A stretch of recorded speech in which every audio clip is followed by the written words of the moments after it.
Senhoras e senhores, boa tarde. Dando continuidade ao Congresso Catarinense de Direito Eleitoral, com o tema A Reforma Política em Debate, coordenado pelo Tribunal Regional Eleitoral de Santa Catarina, através da sua escola judiciária, em conjunto com a Ordem dos Advogados do Brasil, seccional de Santa Catarina, faremos neste momento a composição da mesa diretiva número 6, para falar sobre o tema Segunda Jornada Internacional de Direito Comparado, Direitos Políticos e Instituições Eleitorais, com os subtemas Desafios da Transição Democrática na Colômbia e Prévias Partidárias e Formação de Listas na Argentina. Graduado em Direito pela Universidade Federal do Pará, mestre e doutor em Direito pela Universidade Federal de Santa Catarina, pós-doutor pelo Centro de Direitos Humanos e Pluralismo Jurídico da Universidade McGill, Montreal, Canadá. Professor do Programa de Mestrado e Doutorado em Ciência Jurídica da Universidade do Vale do Itajaí, Univale, e das disciplinas de Direito Constitucional, Direito Eleitoral e Direitos Humanos no curso de graduação em Direito. Advogado sócio do escritório Menezes Niebuhr Advogados Associados. Atua nas áreas de Direito Eleitoral e Direito Administrativo.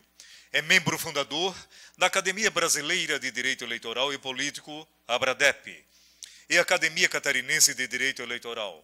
Coordenador do Observatório do Sistema Interamericano de Direitos Humanos da Univale. Convidamos para compor a mesa, na função de coordenador, o professor Luiz Magno Pinto Bastos Júnior.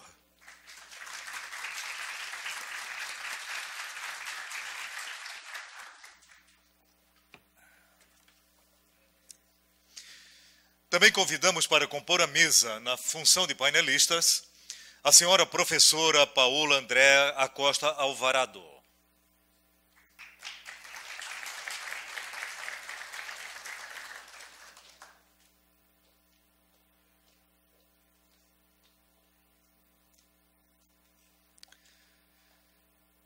A senhora professora Ana Cláudia Santano.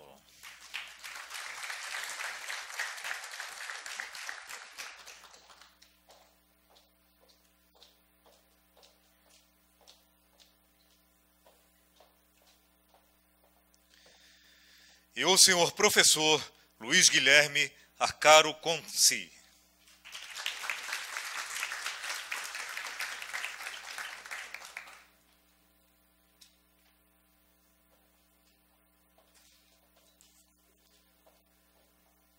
Cada painelista terá 20 minutos para sua apresentação e, após, será oportunizado o tempo para formulação de perguntas pela plateia.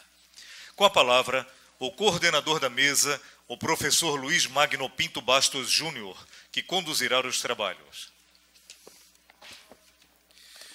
Boa tarde a todas e todos nessa tarde do Congresso Catarinense de Direito Eleitoral. É uma alegria imensa ter a cada uma de vocês aqui presentes. E antes de saudar a mesa especificamente, eu gostaria também de registrar a presença de todos que aqui estão, estudantes, dirigentes partidários, candidatos e candidatas, advogados, juízes, ministros, professores, serventuários da Justiça Eleitoral. É uma satisfação enorme celebrarmos juntos mais este congresso que já caminha para a sua fase final. É com muita alegria que aqui estou a coordenar, o desafio de coordenar essa mesa, e a quem desde já agradeço muitíssimo o carinho do aceite de convite da professora Paola, da Universidade Externado da Colômbia, que muito gentilmente se dirigiu, veio até Florianópolis para participar desse evento conosco.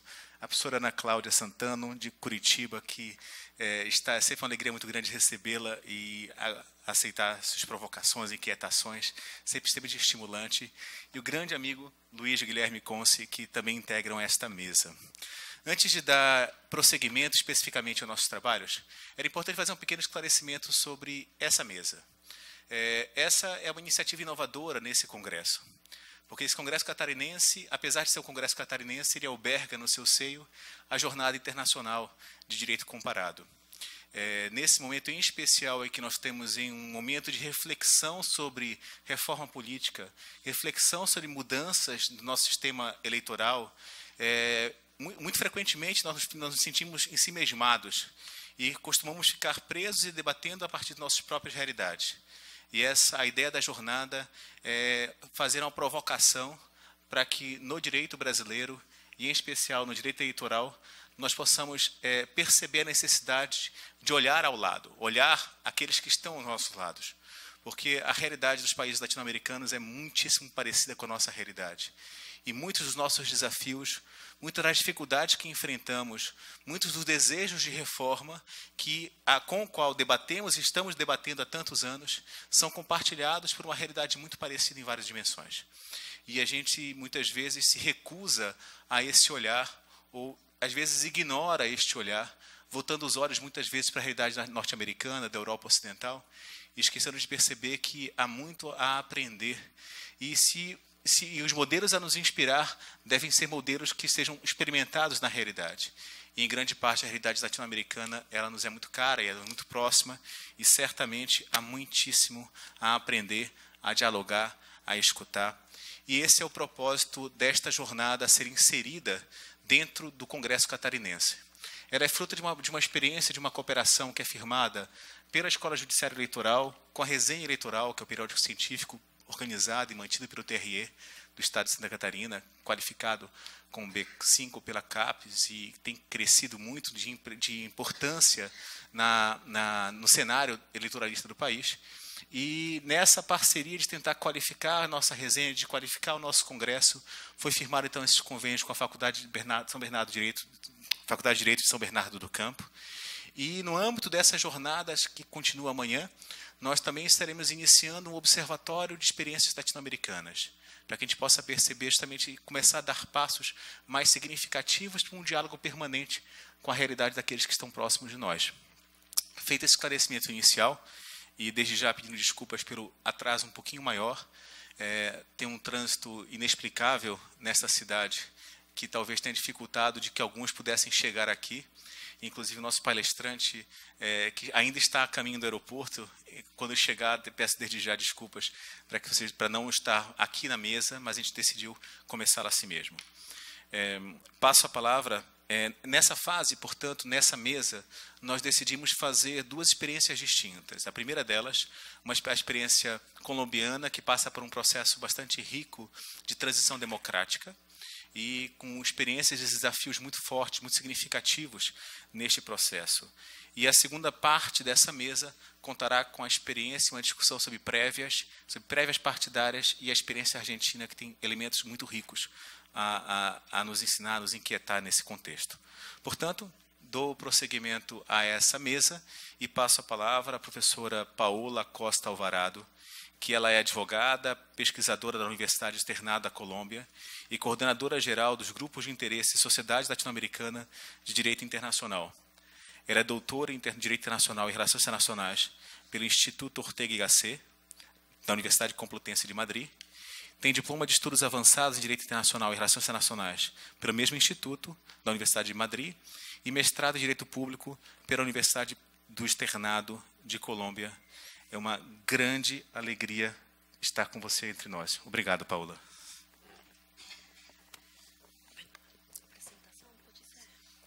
Boa tarde. A primeira coisa que eu quero fazer é agradecer a todos vocês, as organizações que tomaram conta deste importante Congresso de Direito Eleitoral, na pessoa do meu grande e querido amigo Luiz Magno. Muito obrigada pelo convite nesta cidade maravilhosa, eu nunca tinha vindo, estou apaixonada por Florianópolis. Eu quero agradecer vocês por estarem hoje aqui, agora, com aquele sol lá fora e aquela praia maravilhosa, e vocês preferiram vir aqui me ouvir. Eu ainda não percebo por quê, mas muito obrigada mesmo. A segunda coisa que eu tenho para falar eu, como vocês puderam ver da apresentação que tenho feito o Luiz, eu não sou experta em direito eleitoral, então eu peço desculpas. Eu sou professora de Direito Constitucional e Direito Internacional e, por causa disso, eu tenho me especializado na Justiça Transicional e eu estou trabalhando no grande desafio do processo de paz da Colômbia. Então, eu vou tentar falar em 20 minutos de um dos grandes acordos do Acordo da Havana, não é? Que tem a ver com a abertura democrática para a construção da paz. Então, eu não sou experta, eu tenho 20 minutos para falar de uma coisa gigantesca do que eu não sou experta, então peço desculpa em avanço. A terceira coisa, vocês já viram o meu portunhol, não? Então, eu vou tentar falar no meu portunhol, tomara vocês consigam perceber. Eu peço desculpas por machucar a sua língua maravilhosa que eu tanto gosto. Para mim é um prazer estar aqui, eu tenho aprendido muito nestes dias e agora eu vou tentar explicar para vocês o que aconteceu com o tema da participação política nos acordos da Havana. Então, como vocês sabem, nos últimos anos, o governo da Colômbia começou um processo de negociação e de diálogo com a guerrilha das Farc para tentar dar fim a um conflito de mais de 50 anos que tem cobrado muitas vítimas no nosso país. Um dos grandes temas do acordo é o tema da participação na política das Farc. A grande afirmação que faz o acordo é a seguinte: vou ler em espanhol, peço desculpas. Este acuerdo busca ampliar y cualificar la democracia como condición para lograr las bases sólidas para forjar la paz.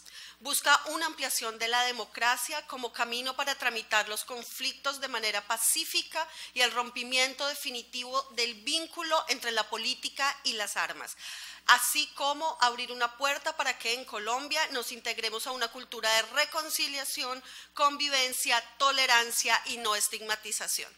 Siguiente, por favor.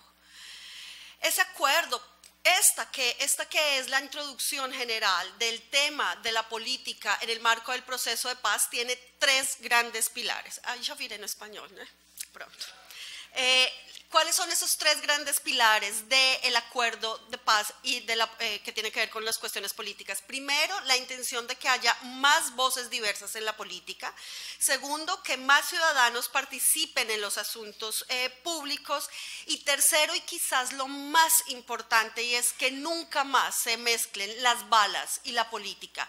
Las FARC tienen un nuevo eslogan que dice: queremos cambiar las balas por votos. Siguiente, por favor. Está funcionando. Aquí, ¿no? Perfecto. ¿Cuáles son las propuestas de cada uno de los pilares? El primero, claro, lo más importante, la apertura democrática y las reglas de juego en el ejercicio democrático. Uno de los grandes temas del acuerdo tiene que ver con poner en marcha el estatuto de la oposición. Desde el año 1991, cuando salió nuestra constitución política vigente, el artículo 122 establece la necesidad de legislar para crear un reglamento, un estatuto para la oposición legal en el marco de la política. 26 años después, Colombia no tiene ese estatuto. Entonces, uno de los primeros compromisos del acuerdo de paz es lograr un estatuto para que la oposición se pueda hacer desde la legalidad, sin estigmatizar a la oposición, sin miedo, y en este particular contexto de posverdad electoral en el que nos movemos.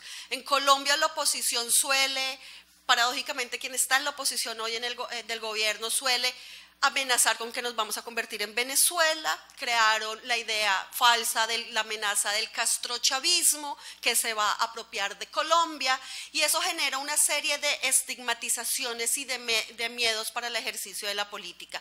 Entonces el reto de la implementación del acuerdo es lograr establecer un régimen de oposición que permita la participación ciudadana, liberándonos de estos miedos. El siguiente asunto que está en el Acuerdo de La Habana es la necesidad de empoderar a los pequeños partidos políticos a través de un sistema diferenciado y escalonado. ¿Cuál es el gran reto aquí? Los retos de incluir esas minorías políticas sin fragmentar el régimen de partidos políticos, sin atomizar el régimen de partidos políticos. En Colombia, hasta el año 2012, teníamos un sistema de partidos que nos hizo tener casi 200 partidos políticos en el país. Y esto era una pesadilla en términos administrativos y en términos prácticos.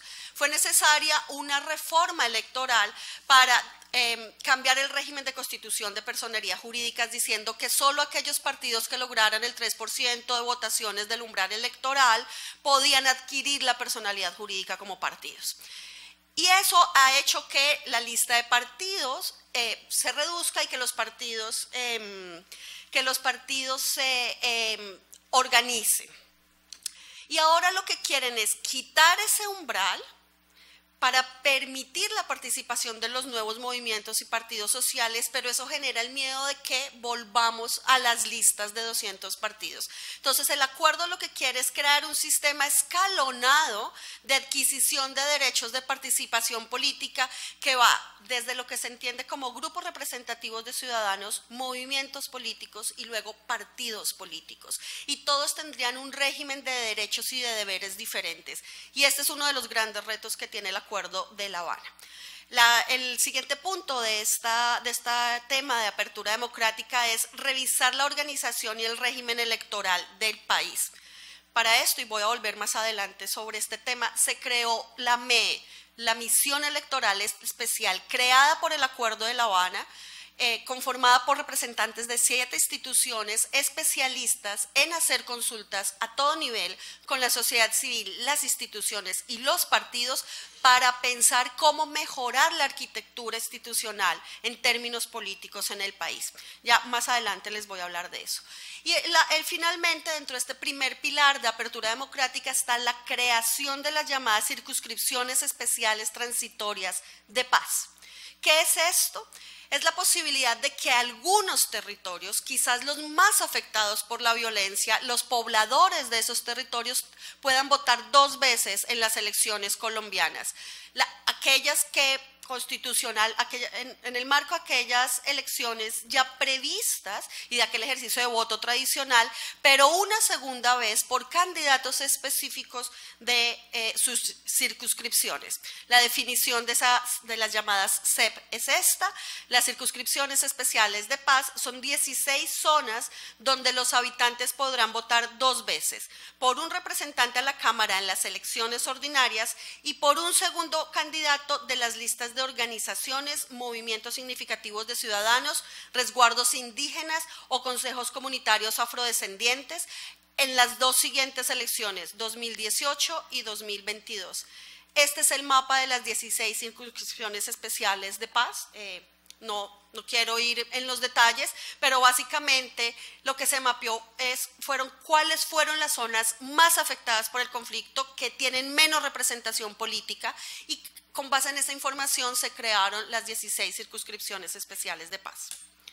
Bien, el segundo pilar es el de mayor participación ciudadana, y aquí no me voy a detener mucho porque todas estas ideas incluyen el régimen electoral y la institucionalidad electoral, pero no están concentradas en ellas, dependen más de otras instituciones del Estado.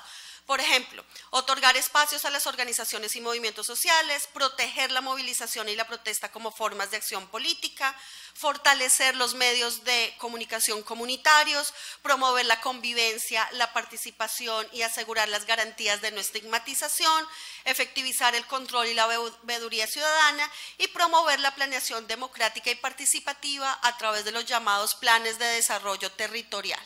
Entonces, estos son escenarios que buscan esa mayor participación de la ciudadanía en los asuntos públicos, pero que no están estrechamente ligados ni con el régimen de partidos ni con el sistema electoral. Y el tercer pilar es la necesidad importantísima por el contexto en el que estamos de crear un sistema integral para el ejercicio de la política. Es decir, la necesidad de hacer una revisión normativa e institucional para prevenir los riesgos del ejercicio de la política. Desafortunadamente, las experiencias anteriores de transición del conflicto hacia la paz en Colombia en los años 80 y 90 dieron lugar a que los guerrilleros reincorporados a la vida civil que intentaban ejercer la política eran asesinados. Y entonces las guerrillas de las FARC tienen ese gran miedo, tienen el miedo y el peso de las amenazas sobre sus hombros. Y entonces en este acuerdo el gobierno se compromete a crear un sistema que logre la protección efectiva de quienes decidan ejercer la política, pero no solo de los desmovilizados de la guerrilla, sino de todos los ciudadanos que se animen a ejercer la política. Y quizás el reto más grande aquí es lo que está en rojo, que es esa necesidad de ofrecer garantías para líderes sociales y defensores de derechos humanos. En lo que va del año han asesinado a casi 60 líderes sociales en Colombia, especialmente aquellos que están relacionados con el movimiento de recuperación de tierras para los campesinos desplazados.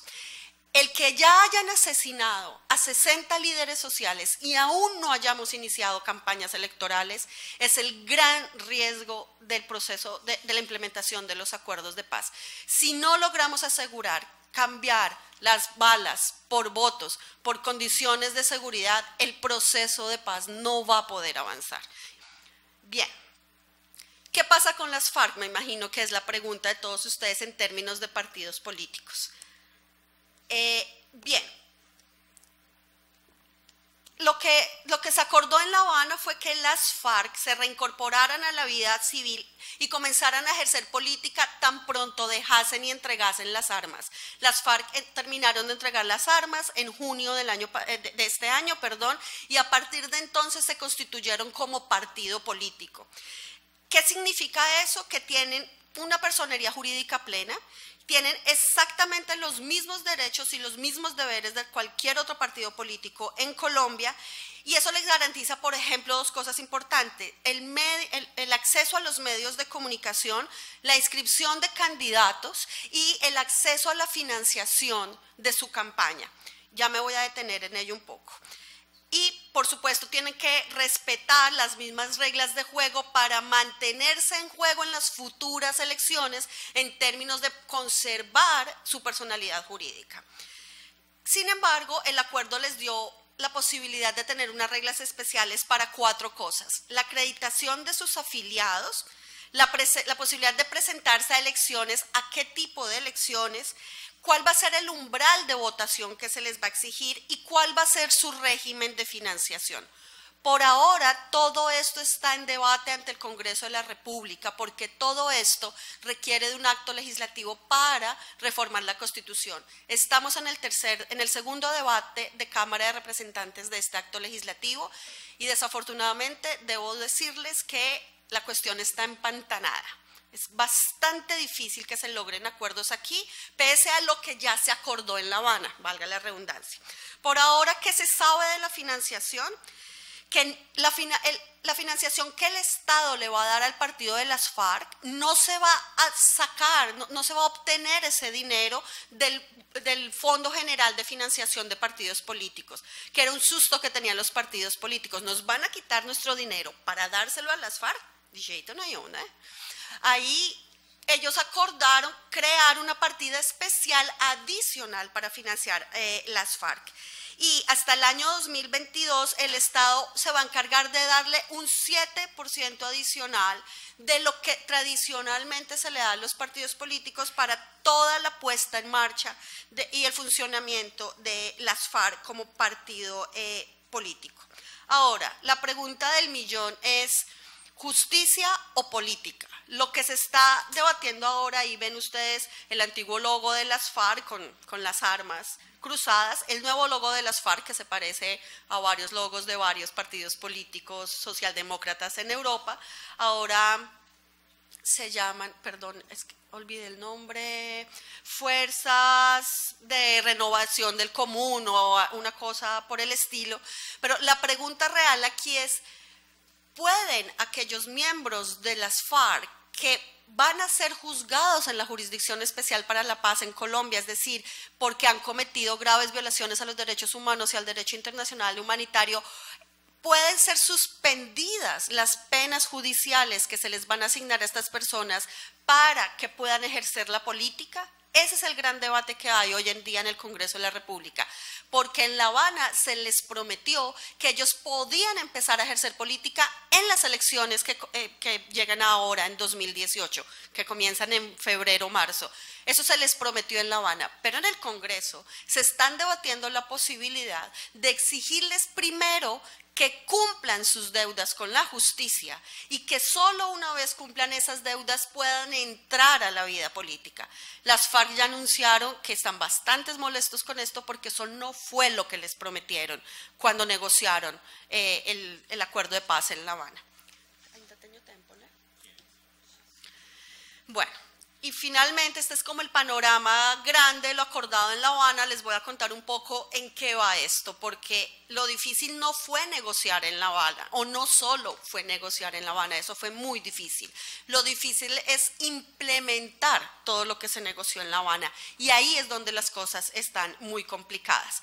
Como les decía, la misión especial electoral hizo varias propuestas concentradas en tres ejes de trabajo: la reforma institucional electoral, el financiamiento de la política y la reforma al sistema electoral. Para quien quiera tener acceso, yo tengo los informes de la misión especial, tiene unas propuestas muy interesantes que, como decía Luis, yo creo que todos nosotros podemos aprender de lo que está ocurriendo en nuestros países vecinos, y las propuestas de esta misión son realmente interesantes, pero como ya me pasaron un papiciño de 3 minutos, les tengo que contar que desafortunadamente el proyecto de acto legislativo que presentó el gobierno para trámite ante el Congreso de la República no incluye casi nada de lo que sugirió la misión especial electoral. Muy pocas cosas, 2 o 3 puntos. Y ahí es donde está la gran tristeza. Esta es una versión resumida de lo que se propone en esa reforma electoral, concentrada en 3 grandes ejes: si se mantienen o no las instituciones que tenemos actualmente. Nosotros tenemos, nuestro sistema electoral funciona en torno a la Registraduría Nacional del Estado Civil, el Consejo Nacional Electoral y nuestro Consejo de Estado. Nosotros no tenemos tribunales electorales. La misión especial los propuso y el gobierno no quiso plantearlos en la reforma. Se habla de la financiación de la política, y aquí solo voy a decir 3 cosas. Se le traslada la gran responsabilidad de financiación de la política al Estado y se buscan mayor transparencia y mejores mecanismos de control.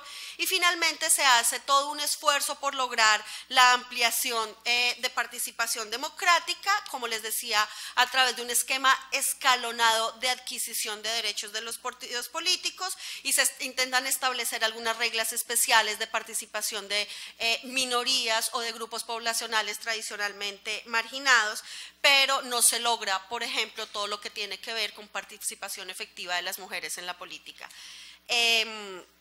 Para concluir, tenemos muchos temas en debate: el asunto de la Corte Electoral, la posibilidad de coaliciones con partidos grandes o entre partidos pequeños, el problema de las listas cerradas, el umbral, la idea de los umbrales para personería jurídica.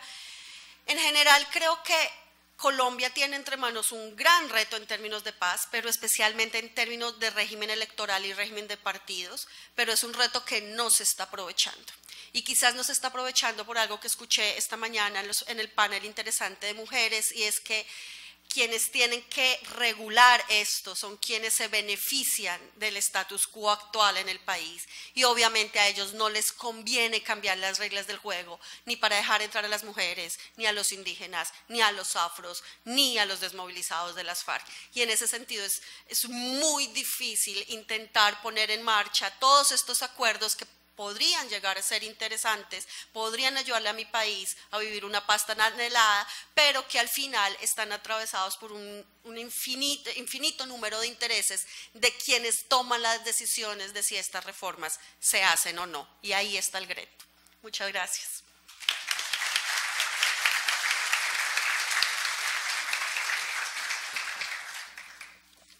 Obrigado, Paola, pelo belíssimo desafio de nos dar um panorama sobre uma situação absolutamente complexa, que para nós, e de alguma forma, é bastante percebida de maneira muito recortada, e que me surpreende, em especial, pela pela iniciativa de tentar passar a limpo não só a questão ligada com a desmobilização da Farc, mas com todo o processo de encontro de justiça social com relação aos campesinos e às minorias, e como essa questão está sendo tentado discutir com as circunscrições específicas voltadas para suprir déficits pontuais de participação.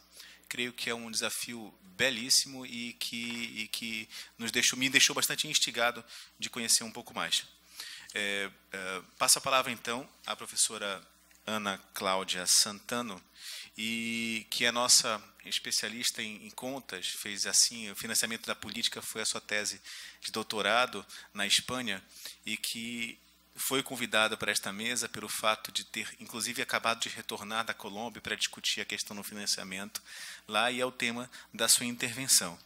Ana Cláudia, que ela é mestre pelo Programa de Democracia e Buen Governo, doutora pelo Programa de Estado de Direito e Bom Governo, professora pesquisadora no Programa de Mestrado de Direitos Fundamentais e Democracia no Centro Universitário Autônomo do Brasil, Unibrasil, e ainda está com seu estágio pós-doutoral inconcluso, também pela Universidade Externada da Colômbia.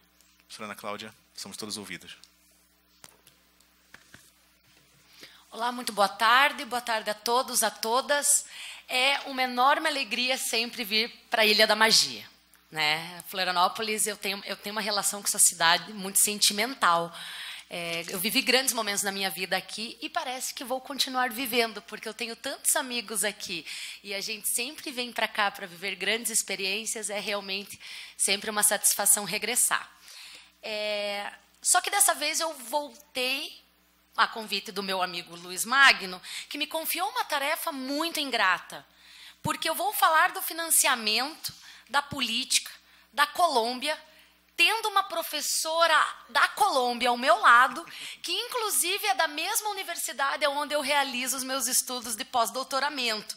Portanto, eu tenho um alto risco de cometer uma grande gafe, mas acredito que isso tenha me cobrado um pouco mais de esforço, e vamos ver se a gente não consegue fazer um pensamento coletivo em torno de alguns temas que me parecem primordiais de serem pensados, principalmente depois da última reforma que nós tivemos no último mês, né, quase nos 47 do segundo tempo, por assim dizer. Bom, para começar, eu preciso explicar algumas coisas para vocês, para que vocês entendam o raciocínio que vai ser aqui traçado. Eu trouxe literalmente um comparativo de 3 elementos, tanto do sistema brasileiro quanto do sistema colombiano. Eu vou falar um pouco sobre o financiamento público, vou falar sobre o financiamento privado e vou falar da prestação de contas. Só que antes disso, eu preciso expor algumas características gerais do sistema político colombiano, que se difere razoavelmente do nosso, tá? E aqui sem nenhum juízo de valor, é simplesmente um paradigma distinto, tanto por parte do sistema de partidos como também do sistema eleitoral. Como o professor Luiz Magno falou no início, na abertura do painel, é interessante quando a gente vai estudar a América Latina, porque nós nos entendemos, né? A gente sempre tenta buscar soluções nos Estados Unidos, na Europa, mas lá nós não nos entendemos. Nós nos entendemos aqui. E quanto mais nós estudamos a América Latina, mais evidente fica o quão parecidos nós somos. Os problemas são os mesmos, simplesmente trocamos de endereço, nome, nacionalidade e colocamos um temperinho a mais que é característico de cada país. No entanto, os problemas são praticamente os mesmos. E eu vou demonstrar isso nos meus 15 minutos restantes da minha intervenção. E para começar a tratar das semelhanças, eu vou abrir com uma frase da professora Délia Rubio, da Argentina, que atualmente foi nomeada presidente da Transparência Internacional, que ela diz o seguinte: nós latino-americanos, nós acreditamos no milagre da lei. A gente adora uma lei. A gente vai colocar tudo na lei. Mas a gente não aguenta a fiscalização da lei. Nós não queremos cumprir a lei. Mas nós acreditamos no passe de mágica da lei, tanto que colocamos tudo nela. O financiamento da política na Colômbia segue a mesma tendência da alta normativização do sistema, como acontece no Brasil. Nós temos regras no Brasil, inclusive num procedimento bastante burocrático de prestação de contas. Lá eles têm outros procedimentos tão burocráticos quanto. Portanto, acreditamos ambos no milagre da lei. Agora, se a gente quer cumprir, são outros 500, né? Daí a gente já teria que passar para um outro debate. Considerando esse primeiro ponto de semelhança, eu já vou trazer a ideia do constituinte colombiano dele ter trazido para o texto constitucional o tema do financiamento. E é importante a gente pensar nisso porque o constituinte brasileiro não optou por isso. E grande parte dos especialistas que trabalham com financiamento não aconselham esse tipo de medida, porque consideram que a Constituição ela é um caderno bastante rígido de normas, ou pelo menos deveria ser. Na verdade, nós estamos maltratando um pouco demais a nossa aqui.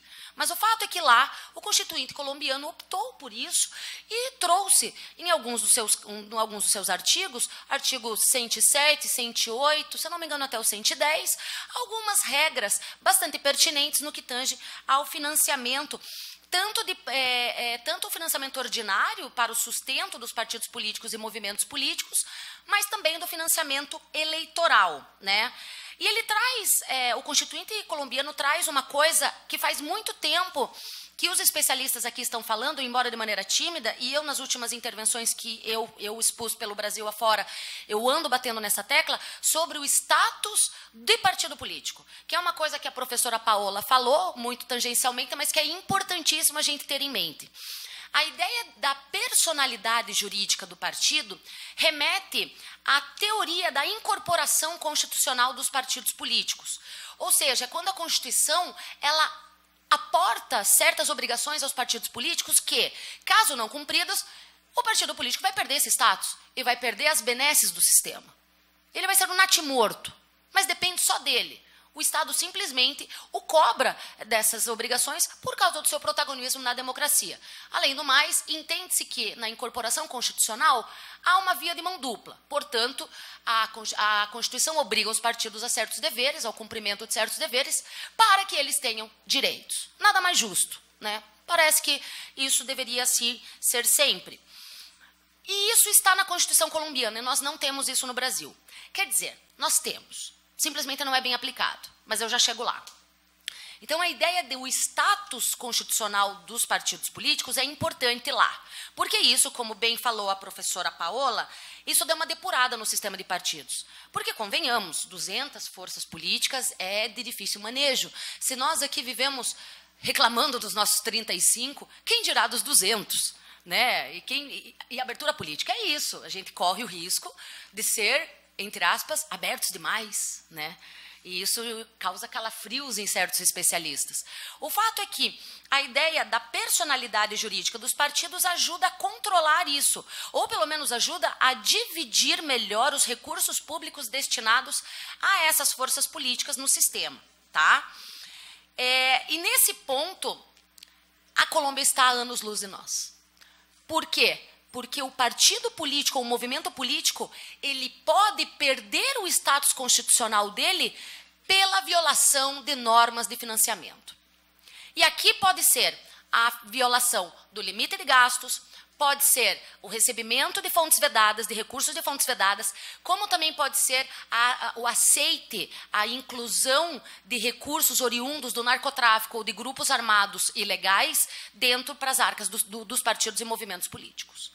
Então, só com isso, caso tenha uma investigação que resulte nessa conclusão, o partido político, o movimento político perde esse status. Portanto, ele afeta a pessoa jurídica do partido, que é uma coisa que nós deveríamos pensar aqui urgentemente. Porque nós sempre isentamos os partidos políticos.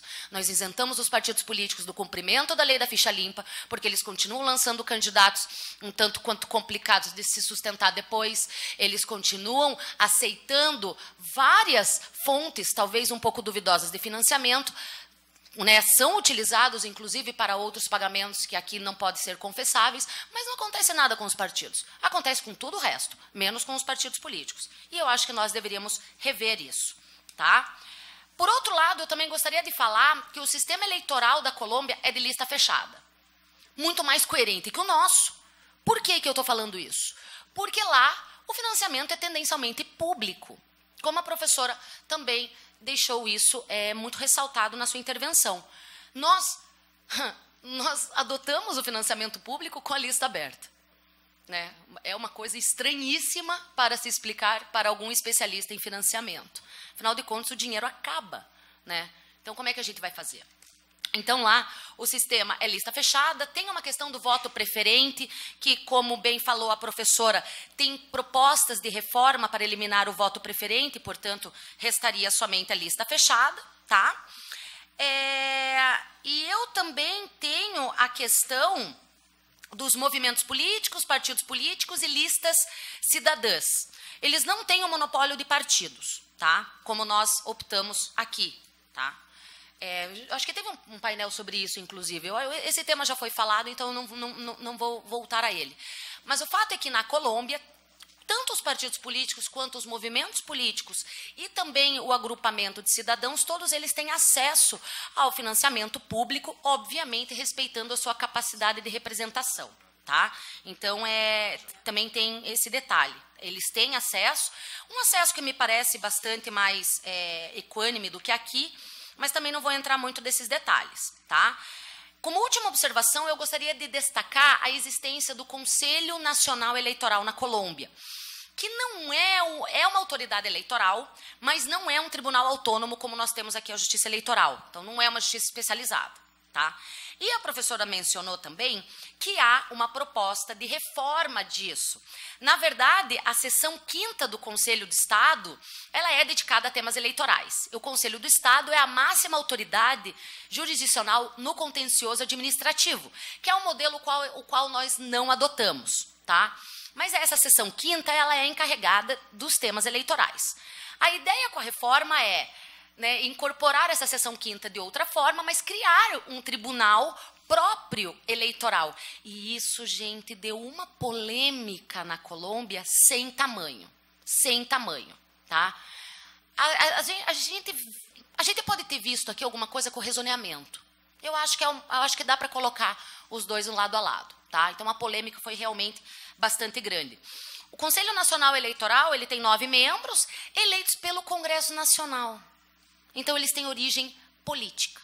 E isso vai interferir diretamente na fiscalização do financiamento político. Tá? Vamos falar desse detalhe posteriormente. Até porque o meu orientador do meu pós-doutorado, ele entende que o sistema é ótimo, mas se não fosse a origem política das indicações, seria melhor ainda. Então, aqui, ó, a professora aqui já até me torceu o nariz já. Bom, vamos lá. Já entrando na parte da comparação, vamos falar um pouquinho sobre o financiamento público deles. Eles têm 2 tipos de financiamento públicos. O financiamento ordinário, que é bem estilo o fundo partidário, é muito parecido com o fundo partidário, e tem também o financiamento para campanhas, tá? Eu vou falar antes do Fundo Nacional de Financiamento Político, que é o fundo partidário deles. E vocês vão ver de antemão que os critérios de divisão dos recursos públicos parecem, em uma primeira vista, que são um pouco mais equânimes do que aqui. Aqui, professora, nós temos 5% iguais para todos os partidos registrados no Tribunal Superior Eleitoral e 95% de acordo com a proporção de votos recebidos na Câmara dos Deputados. Ok? Aqui, não. Na Colômbia, não. Na Colômbia, eu tenho 10% para todos os partidos políticos e movimentos políticos com personalidade jurídica, tá? Enquanto o nosso é 5%. E daí eu tenho 15% para os que tenham alcançado ao menos 3% dos votos em território nacional nas últimas eleições para o Congresso, Câmara e Senado. 40% proporcional ao número de cadeiras para o Congresso. 15% proporcional ao número de cadeiras nos municípios, ou seja, as câmaras de vereadores também influenciam nesse rateio, e 10% proporcional ao número de cadeiras nas assembleias legislativas. Me parece que isso atende muito mais a uma pluralidade política do que o nosso fundo partidário, que claramente concentra recursos em algumas poucas opções políticas, tá? Então, realmente, essa diversidade de critérios faz com que eu pense de que há efetivamente uma maior divisão, um maior rateio desses recursos, tá? Com relação ao sistema público para campanhas, o sistema colombiano se inspira, e aqui eu vou dizer se inspira, porque eu tomei como base a Lei 1455, deixa eu ver, se eu não me engano é 1475 de 2011, tá? E ela acompanha muito o modelo espanhol de financiamento, porque o financiamento de campanhas lá não é como o nosso. O dinheiro vai ser dado antes, né, por ordem do TSE. Lá não, lá é sistema de reembolso.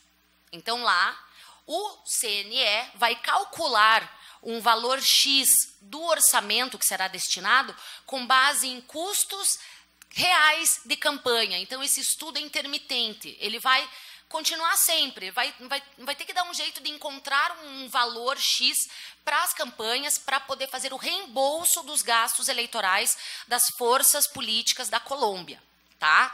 Então, essa questão do reembolso, obviamente, não é para todos, né? A força política precisa alcançar um umbral, que seria um quociente para ter acesso a esse reembolso, porém, para começar a campanha, a lei diz que pode haver uma antecipação de recursos na proporção de 80% do valor devido anteriormente. Isso já dá um fôlego bastante grande para as forças políticas.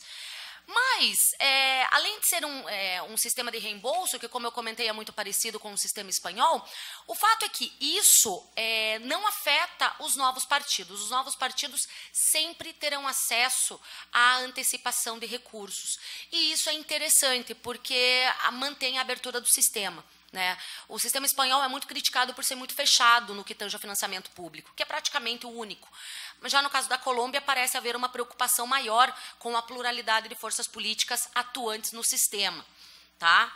Nós não temos reembolso, né? Não foi essa a fórmula que escolhemos para nós. A fórmula que escolhemos para nós foi a distribuição prévia dos recursos para que os partidos políticos manejem da forma que mais lhes parecer apropriada, tá? E também nós não sabemos como vai funcionar bem, porque somente em 2018 teremos a primeira grande experiência no que tange ao financiamento público aqui no Brasil. Então, professora, provavelmente poderemos trocar algumas figurinhas depois de 2018 sobre isso. Com relação ao financiamento privado, já passando para o segundo tópico de comparação, lá na Colômbia as pessoas jurídicas podem realizar doações. Não há essa diferenciação, coisa que aqui já foi proibido em 2015 por decisão judicial. Tá? Então, começou pela Corte Constitucional e logo depois, obviamente, que as reformas foram acompanhando essa vedação. Tá? No entanto, um ponto que me chamou muito a atenção lá foi o autofinanciamento, que é um ponto de crítica aqui. Todo mundo tem várias queixas com relação ao nosso autofinanciamento, que ia mudar tanto que acabou não mudando. Né? No final das contas, acabou sendo vetado a maior limitação do autofinanciamento. E lá acompanha a mesma regra que aqui. Então, o autofinanciamento é até o limite de gastos do candidato, etc. Tá? Inclusive, a lei colombiana ela inova um pouquinho mais. Ela coloca como autofinanciamento também os recursos do cônjuge, do parente até o 4º grau e dos companheiros permanentes. Né? Então, todas essas pessoas podem colaborar na campanha com recursos próprios até o limite de gastos. A vedação de recursos de origem estrangeira continua, né? Então, isso é um padrão nos sistemas latino-americanos. E esse é o último escândalo que tem lá na Colômbia, que eu já vou falar para vocês sobre isso. E o terceiro ponto de comparação, olha, cronometrado, hein? Nossa! O terceiro ponto de comparação é a prestação de contas, que lá, efetivamente, parece-me que é um sistema que falha. Né? Aqui também falha, professor. Né? Aqui também falha, porque como eu falei no começo da intervenção, adoramos leis, mas temos problemas em arcar com o controle dessas leis. Eles têm um prazo de 2 meses para a apresentação das contas. Os candidatos individualmente têm 1 mês para apresentar essas contas a partir das eleições, obviamente. Eles precisam também de um administrador para as campanhas, tá? Como é aqui, e também precisam de uma conta bancária específica. Isso também é um padrão, né? Em vários outros países também é assim. E por que não parece que tenha muita efetividade? Em primeiro lugar, parece que a origem política dos membros do CNE influenciam na fiscalização. E, por outro lado, há um problema de verificação das contas. Por quê? Porque não parece haver um procedimento claro sobre como essas contas devem ser apresentadas. Então, é mais do mesmo, né? Então, aqui nós temos muita regra para apresentação, e lá eles têm menos regras para apresentação, mas a verificação continua sendo um problema. Ainda mais a imposição de sanções. E eu vou além. O X da questão é que no sistema colombiano, as campanhas presidenciais não se sujeitam às regras gerais de prestação de contas e imposição de sanções. E daí a pergunta que eu fiz para vários amigos meus diz, tá, mas e se acontece alguma coisa nas campanhas presidenciais? Pois é, aí a gente tem que ver na prática. Foi essa a resposta que eu recebi. E um dos últimos escândalos de corrupção envolvendo o financiamento de campanhas na Colômbia tem origem na Odebrecht. A Odebrecht, ela financiou com dinheiro estrangeiro a campanha do segundo colocado para as eleições presidenciais, Oscar Iván Zuluaga. Tá? Ele é acusado de receber esse dinheiro da Odebrecht e o CNE o absolveu. E a Procuradoria da República disse que não vai aceitar a decisão do CNE, porque ela não procede, porque a Procuradoria tem provas do recebimento desse dinheiro. E aqui começa um pouco o meu calvário pessoal, porque em julho, e já me encaminhando para a conclusão, eu tive a grande oportunidade de me encontrar com vários procuradores da República em torno ao meu objeto de pesquisa, que é o narcofinanciamento da política. E eu me encontrei com uma procuradora da República que, depois de uma conversa muito agradável, ela me falou o seguinte, olha, doutora, eu não sei se a doutora tem grandes contatos no Brasil, mas a doutora podia fazer um favor para nós. Diz para a Procuradoria do Brasil para que assine de uma vez os acordos de cooperação internacional para que nos entregue os documentos da Odebrecht, porque nós estamos querendo investigar seriamente o que está acontecendo com essa empresa. Procurem não proteger tanto essa empresa, porque os contratos, a gente entende que é bem importante para o Brasil, mas também é importante para nós. E eles estão causando bastante estrago por aqui. E daí eu falei para ela, pois é, doutora, mas é que, até onde eu sei, os acordos internacionais de cooperação estão sendo realizados. E daí ela, pois é, estão, mas os grandes não. Convenhamos, vocês não estão lutando contra a corrupção. E eu tive que respirar. Saí do prédio, que é a Procuradoria da República em Bogotá, que é um prédio enorme. Eu me senti desse tamanho, eu não vou negar. Estou fazendo um desabafo coletivo aqui. E eu me senti, no mínimo, constrangida, não pelo comportamento da Procuradoria da República aqui ou nada, é porque eu realmente não estava esperando uma coisa dessas naquela tarde tão agradável que eu estava tendo. Mas seguimos. No fundo, eu dou razão a ela. Eu, como estudiosa do tema, eu também me dou por esses temas. Eu não consigo mais ficar neutra diante de tantos problemas envolvendo pontos tão conhecidos. Né? Os nossos países, tanto a Colômbia quanto o Brasil, e nesse ponto, já fechando, nós precisamos decidir verdadeiramente pela transparência. Nós temos que decidir verdadeiramente pela luta contra a corrupção. Né? A gente precisa decidir pela accountability, a gente precisa levar a sério esse tipo de tarefa, a gente precisa levar a sério a democracia, porque senão é mais do mesmo. E continuaremos tendo os mesmos problemas, porque continuaremos optando pelas mesmas coisas, que não parecem estar funcionando muito bem. Parece que estamos demorando a fazer isso. Pela sua atenção, gente, muito obrigada.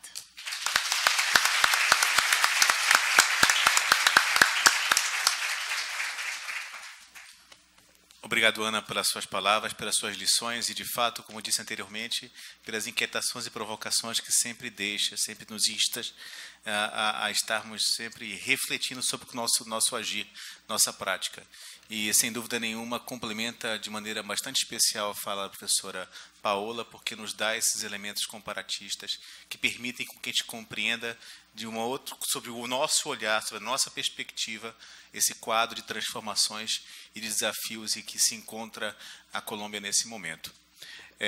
Eu estava, e peço explicações, eu estava teclando com uma pessoa que está trazendo o palestrante, e já está quase chegando, Mas para que a gente não consiga atrasar mais ainda o nosso encontro, eu vou indelicadamente iniciar a segunda.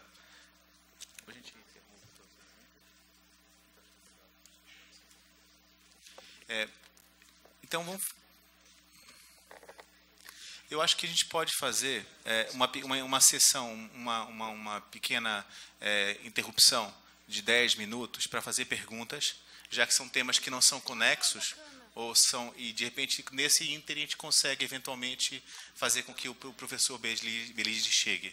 Acho que talvez eventualmente seria uma oportunidade interessante, caso elas tenham alguma pergunta a ser formulada. Nesse ínter, enquanto preencho as perguntas, eu queria só ouvir da professora Paola que ela explicasse um pouquinho mais para a gente como é esse escalonamento de adquirir, para que possa adquirir a personalidade jurídica de partidos políticos. Me parece que talvez essa, dentre as várias questões que me inquietaram na fala, me parece talvez seja, eu gostaria muito de ouvi-la sobre como é que funciona esses estágios que vai de movimento político para que ele consiga adquirir a responsabilidade jurídica, a personalidade jurídica de partido. Tá. Eu também gostaria de saber. Não, o que acontece? A reforma da Constituição está em trâmite agora. Então, juro por Deus, cada meia hora que eu consulto o telemóvel, eles têm mudado alguma coisa. Então, a proposta, não sei daqui para talvez quando eu voltar na Colômbia já terá alguma coisa decidida. Eles falam de diferentes coisas. Uma é a aquisição da personalidade jurídica. Só partido vai ter personalidade jurídica. Por enquanto, só eles têm a responsabilidade de manter pelo menos o 3% da votação do umbral do censo eleitoral. Então, isso é a primeira coisa. Depois, os movimentos políticos e o grupo significativo de cidadãos não têm direito a se apresentar nas grandes certames eleitorais, só nos territoriais. Então, essa é a outra distinção. Além disso, tem porcentagens diversas de acreditação de filiados, dizem vocês. Tá.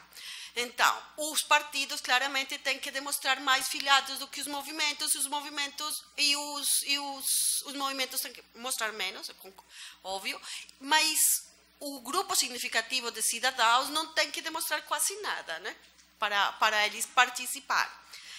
Aí, a outra coisa é que na proposta original da modificação da Constituição, era permitido as coalições entre movimentos políticos ou entre os partidos políticos menores ou entre os partidos e os movimentos.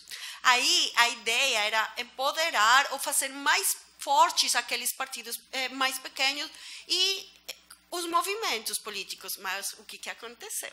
Eles são muito espertos.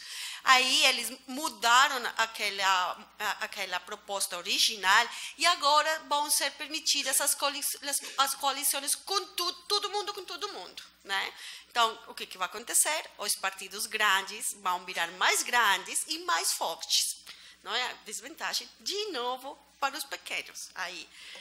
Então, é isso aí, a diferença da conformação da personalidade, do número dos filiados, nas eleições que eles podem participar e que eles não podem, e basicamente isso aí. Bora ver o que vai acontecer no final, né? 6. Pronto. Alguém mais?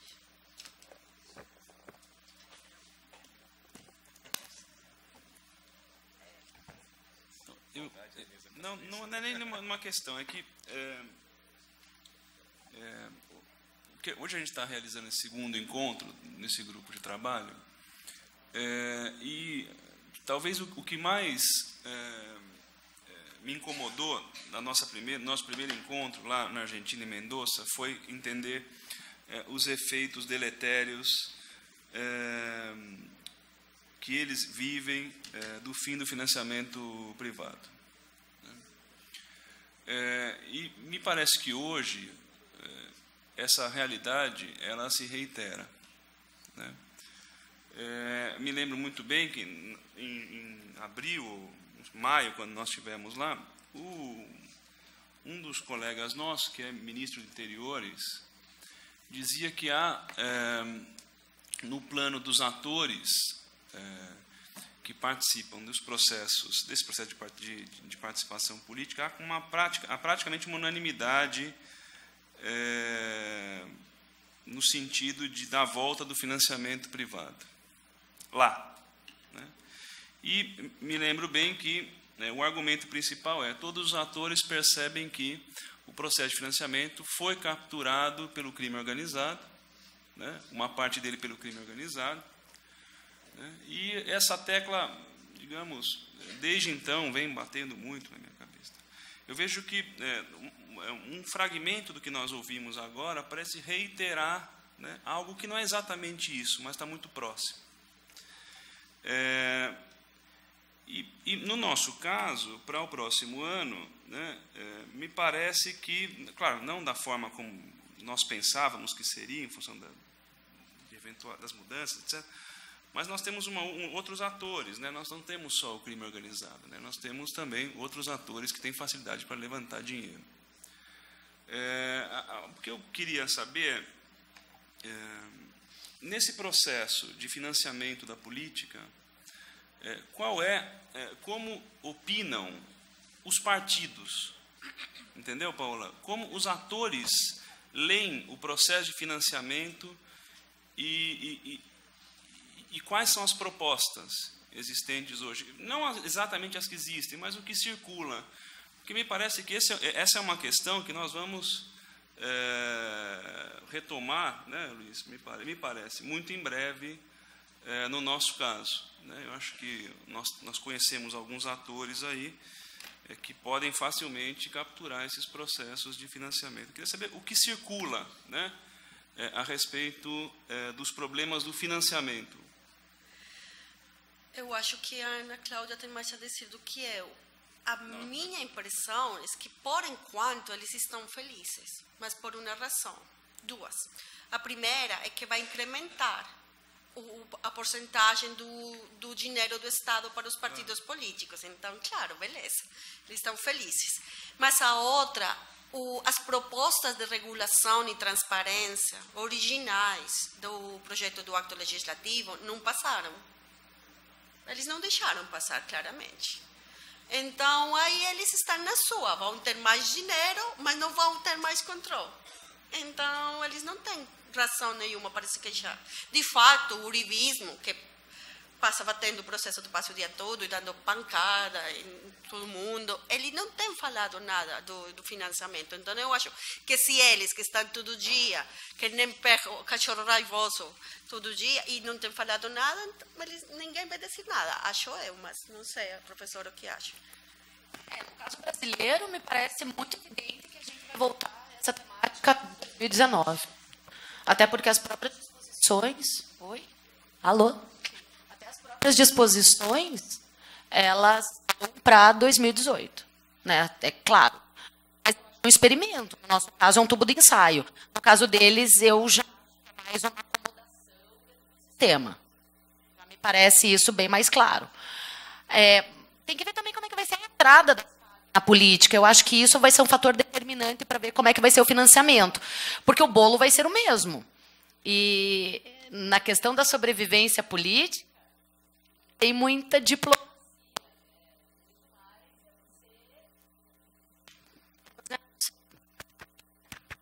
É muito mais a gente buscar soluções para todos.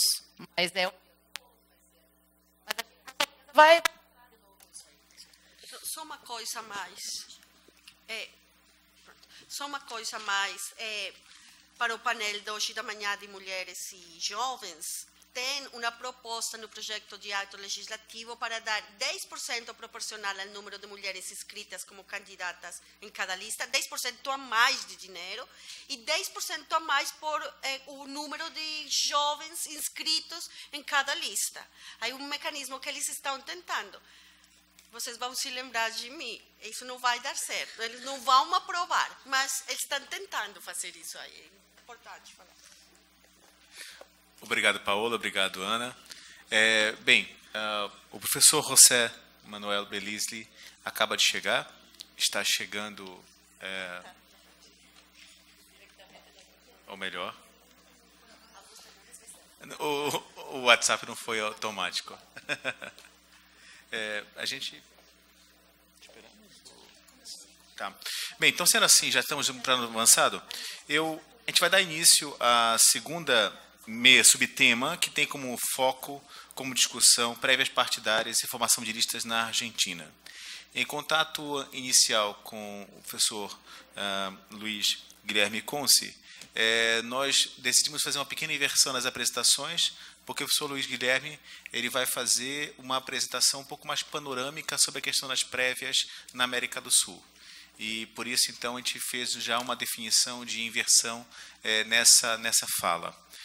Então, de início, eu gostaria de, muito feliz, agradecer a presença do amigo Luiz Guilherme Conce, companheiro de várias outras jornadas, de vários outros momentos, em diferentes espaços geográficos, e apresentá-lo. O professor Luiz ele é professor de Direito Constitucional e de Teoria Geral do Estado na Faculdade de Direito da PUC de São Paulo, coordenador acadêmico do curso de pós-graduação Lato Sensu em Direito Constitucional da PUC de São Paulo, graduado em Direito, mestre em Direito do Estado e doutor em Direito do Estado pela mesma instituição. Professor visitante da Universidade de Bolonha, na Itália, em 2016, e colaborador do programa de mestrado da Universidade Federal do Mato Grosso do Sul. Fez estágio pós-doutoral na Universidade Complutense de Madrid, nos anos de 2013 e 2014. Professor Luiz Guilherme Conce, somos ouvidos. Muito obrigado mais uma vez. Muito obrigado.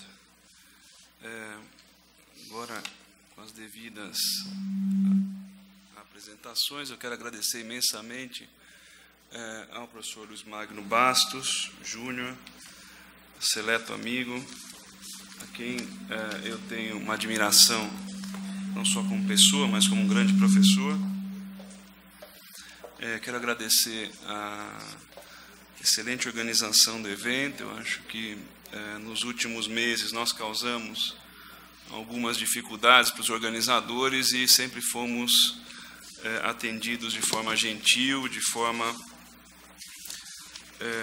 bastante satisfatória e, de alguma forma, também a eles rendemos nossas homenagens para a realização desse evento. A minha apresentação hoje tem relação com um trabalho que nós começamos a desenvolver recentemente, a partir de um grupo de professores que nós estamos trabalhando, né, que tem por objetivo trabalhar com temas ligados aos direitos políticos e ao direito eleitoral, especialmente numa perspectiva comparada latino-americana. No encontro anterior, depois nós resolvemos pensar durante um ano o tema dos partidos políticos. Então, essa foi a escolha que nós fizemos no último encontro. Então, o que eu vou tentar fazer, e é um trabalho, claro, parcial ainda, porque eu não tenho ainda também os resultados, mas é mostrar, a partir de algumas reflexões, inclusive, que foram feitas aqui, né, especialmente no painel da manhã, a questão da escolha, né, por parte dos partidos, e como ela repercute nos processos eleitorais. Hoje, pela manhã, houve um painel a respeito do tema da democracia interna dos partidos, aliás, uma excelente discussão. E eu acho que dali a gente consegue pensar alguns elementos importantes que vêm nos tomando nos últimos anos no Brasil, né? sobre o tema dos partidos. Não só no Brasil, né? Eu começaria dizendo que a queda da confiança nos partidos políticos, e eu vou reduzir esses dados unicamente à América Latina, é um fenômeno, digamos, praticamente linear, né? Então, um trabalho bastante interessante que eu li recentemente a respeito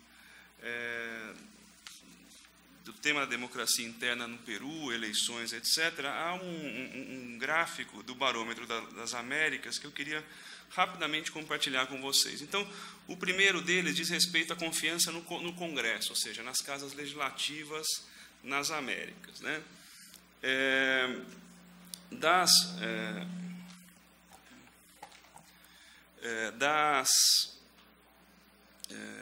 Das porcentagens aferidas, né, é interessante ver onde se situa o Brasil, né? Então, se, por exemplo, o Equador e o Uruguai são, dentre os estados nacionais sul-americanos, aqueles em que o Congresso detém mais confiança, e os números são 53,5%, 51,5% dos entrevistados, o Brasil é o antepenúltimo, com 31%.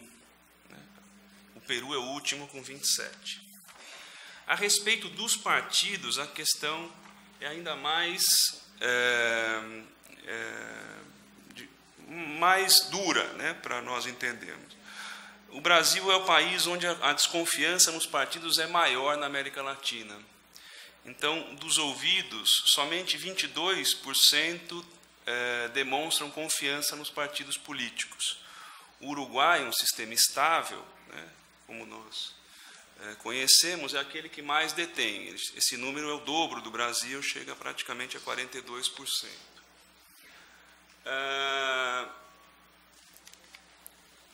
Ou seja, quando nós discutimos democracia interna dos partidos, escolha de candidatos, nós estamos também trabalhando com a perspectiva da democratização dos partidos e como esses processos devem funcionar.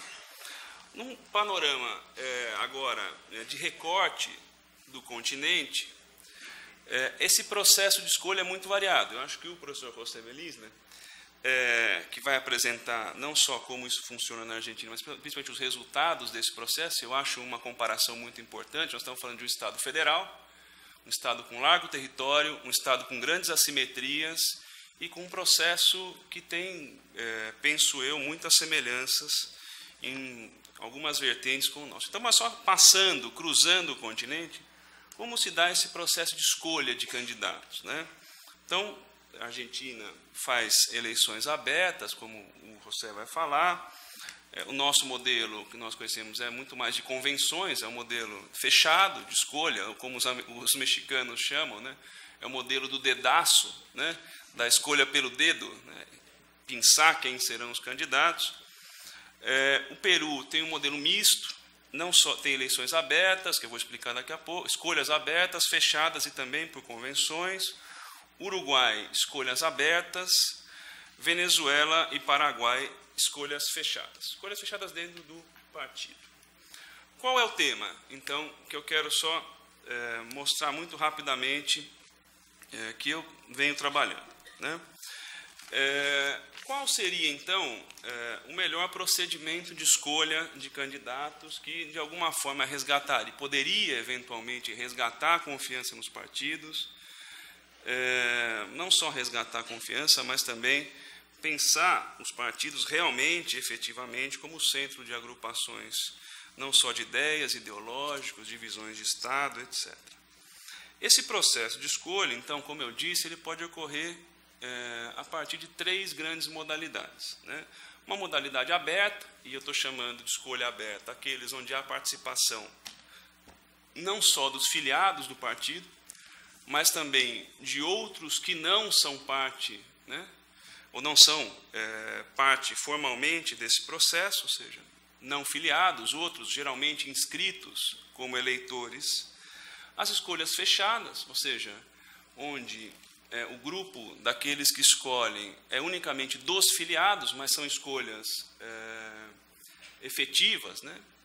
E o processo de convenção por delegados, e aí há uma variedade de possibilidades. Bom, esses processos podem acontecer também de modos diferentes, né? Nós veremos que o modelo mais utilizado é o modelo simultâneo, ou seja, essas escolhas ocorrem nos partidos, e não há obrigatoriedade em todos os sistemas, mas ocorrem ao mesmo tempo. Ou seja, como os argentinos dizem, é outra eleição. E Neida disse isso hoje também. É outra eleição. Ou seja, nós multiplicamos os momentos em que nós vamos às urnas para escolher, não só, claro, definitivamente um candidato, mas escolher os candidatos. O financiamento também é variado. Ele pode ser público como privado.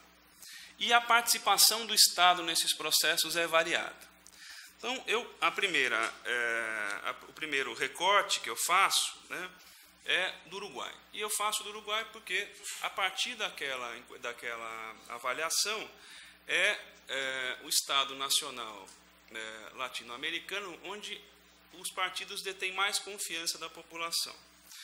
É interessante perceber, isso me parece mais simbólico do que efetivo, que é a disposição constitucional, né, no Uruguai. Então, o artigo 77 diz que a democracia interna para os partidos políticos é um dos valores que tem que ser preservado para eleger as suas autoridades. Depois, a Constituição também, em disposições transitórias, vai dizer que essas escolhas internas elas se realizam num único ato, sufrágio secreto e não obrigatório. Aqui é um dado interessante, a não obrigatoriedade da participação nos processos de escolha, né? Por que esse é um tema interessante? Porque na literatura de todos esses estados, há sempre uma referência aos desvios que isso pode produzir. Ou seja, não contrários, não favoráveis à obrigatoriedade, mas a demonstração de que a não obrigatoriedade vai fazer com que participem em maior número aqueles que têm posições muito mais marcadas com os programas dos partidos, ou seja, com a ideologia que o partido reverbera. Isso gera, basicamente, um afastamento do centro, ou seja, em partidos de centro-esquerda e de esquerda, há uma tendência de deslocamento do centro para a periferia. E a mesma coisa nas direitas. Isso significa que fomenta-se candidatos menos palatáveis, digamos, ou seja, candidatos mais radicais, não radicais no sentido de proliferação dos direitos políticos, mas radicais no plano ideológico. E esse resultado, é verdade, aqui depois eu vou comentar, se for possível, ele também pode ele pode produzir um grau de ineficiência. Afinal, né, a tendência que nós encontramos é que o centro angarie mais vontades e ideias. Ou seja, a partir de um momento, você abre a escolha, você polariza de alguma forma as opções ideológicas, ou mais fortemente, e isso desloca do centro, digo, no plano ideológico, fazendo com que, os candidatos possam ser menos palatáveis para a totalidade. Num modelo de escolha por maioria, isso, claro, é sensível, né? Então, esse é um resultado que nós não podemos desprezar.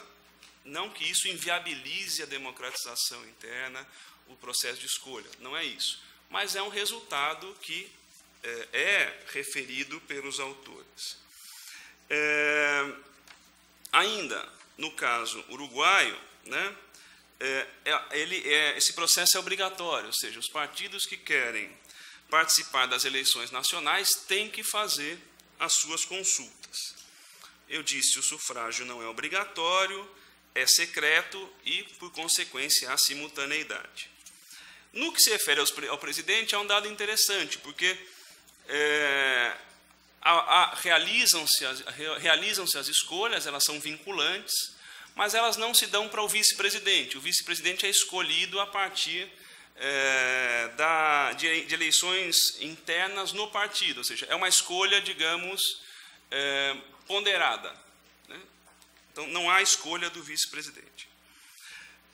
Outro Estado nacional que tem o seu processo, mas ele é voluntário, né, é o Chile. Né? Há uma referência muito breve no artigo 19, há uma lei específica sobre isso, a Lei 20.640, que não torna obrigatório os processos tal qual acontecem no Uruguai, né, e na Argentina. Assim, os estados podem usar. Um argumento também que se reitera, né, e que é bastante interessante, quando não há obrigatoriedade, é que essas prévias, elas injetam dois valores importantes para a política, né, que são TV, ou seja, multiplicação da imagem, e dinheiro, em regra. Ou seja, elas se tornam interessantes também porque elas antecipam imagem, né, de pessoas, antecipam dinheiro, muitas vezes, né, em algumas vezes, o que de alguma forma fomenta a realização. No caso chileno especificamente, a trajetória é de mais participação ou é mais escolhas por parte dos partidos. Então, há um dado, por exemplo, o partido da atual chefe de governo, né, não realizou esse ano escolha porque o partido está fragmentado. Esse é um dado interessante também que a literatura reitera, que é, em partidos fragmentados, a escolha pode produzir efeitos deletérios, que é mais fragmentação. Acho que quem acompanha, por exemplo, marginalmente também o processo norte-americano, sabe que para nós, por exemplo, é surpreendente como os candidatos se machucam, digamos, nesse processo, né? Imaginem em partidos políticos fragmentados, onde as forças não estão estabelecidas. Ou nos pequenos partidos também. Isso também é algo que a literatura faz referência reiteradamente. Nesse processo, então, os partidos escolhem se querem fazer as escolhas, têm o apoio do órgão estatal para realizar, mas os partidos escolhem o padrão, ou os padrões de eleitores. Ou seja, são os partidos que escolhem aqueles que participarão dos processos. Então, podem participar os filiados, somente, podem participar os filiados mais o que eles chamam de independentes, aqueles que não têm filiação, claro que só podem participar, né, todos só podem participar de uma única escolha, né? Ou então, há a opção de que todo e qualquer eleitor participe. Aqui é um dado interessante, porque, mas eu acho que é muito mais um risco do que um acontecimento, que é a possibilidade da manipulação pelos independentes, ou seja, aqueles que estão fora, né, se há abertura da participação, é possível que haja também coesão entre os que estão ou que não são filiados para desvirtuar o processo de escolha. Me parece ser muito mais uma ideia do que uma realidade, pelo que se percebe. Então, também, reitero, no Chile há um processo de mais utilização desse processo, principalmente pelas duas razões, publicização da imagem e dinheiro. No caso colombiano, Colômbia já foi muito citada hoje aqui, então vamos deixar a Colômbia de lado. Ela está ganhando muito espaço aqui hoje. E eu não sou tão otimista com a Colômbia assim quanto... No caso peruano, também esse é um caso interessante porque a política partidária peruana é marcada pelo personalismo, né? Acho que quem acompanhou o último processo sabe que, surpreendentemente, a filha do Alberto Fujimori quase venceu o pleito, né? Digamos que aquele ditado de que política não tem memória, no caso peruano, ele, né, se apresenta claramente. Então, no Peru também, essas eleições, essas escolhas, né, são realizadas também com assistência técnica do órgão estatal. Somente assistência técnica, o Estado não é ator, ele assiste. Há uma lei de partidos políticos que fixa prazo, estrutura e requisitos de participação como candidatos ou como eleitores. Vamos pensar nas estruturas, então. Né?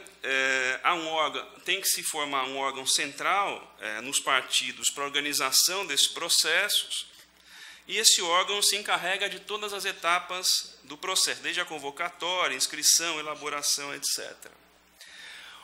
Os requisitos para a candidatura, percebam que aqui é uma diferença bastante clara no que se refere a um tema também bem discutido hoje, a autonomia. Quem fixa os requisitos para os candidatos são os partidos, ou seja, há um caso, por exemplo, de um partido, que agora não me lembro qual é exatamente, que não permite a candidatura de alguém que está sendo processado. Ou seja, retira do processo de escolha aquele que não foi condenado, está simplesmente a ser processado. E esse indivíduo judicializa o tema, porque, digamos, esse é algo muito próprio, né, do momento que nós vivemos. Aliás, vocês falavam da Odebrecht, né, só um dado. Eu recentemente estava estudando prisões cautelares na América Latina e eu descobri que a Odebrecht também vem fomentando novidades, que é o aprofundamento, o aumento dos prazos de prisões cautelares em caso de corrupção. Então, tanto o Peru, se eu não me engano, a Colômbia, pode ser, recentemente aprovaram decretos onde os crimes de corrupção têm prazos mais largos para prisão cautelar. Vejam como o Brasil vem influenciando positivamente o continente. Sobre os eleitores, mesma coisa. Elas podem ser abertas, fechadas ou mediante delegados. E o último caso, já que eu não tenho mais tempo, é o caso do México. Talvez o México seja, não em função do modelo de fragmentação que nós temos, digo, de partidária, mas talvez seja aquele que mais se aproxima do nosso, porque é um processo de escolha caudilista, é um processo de escolha pessoal, é um processo muito próximo daquele que nós estamos acostumados. Aliás, só um dado, né?